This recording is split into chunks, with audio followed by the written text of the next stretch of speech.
एक महाराष्ट्रातला असा आजोबा आहे की त्यांचं कीर्तन कुठेही ठेवा, गावात ठेवा, वड्याकडेला ठेवा, रानात ठेवा, कुठेही ठेवा.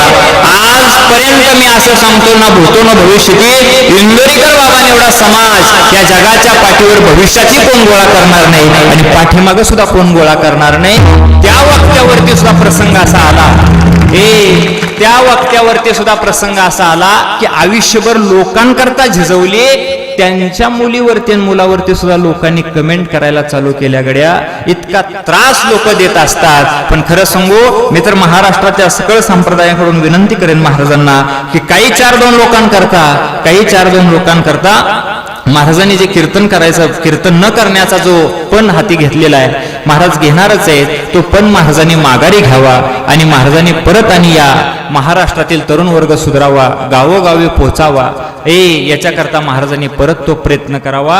म्हणून एवढीच विनंती मी महाराजांना करेन. कारण मला उदाहरण काय सांगायचं आहे, कारण लोक चांगल्याला सुद्धा नावं ठेवतात आणि वाईटाला सुद्धा लोक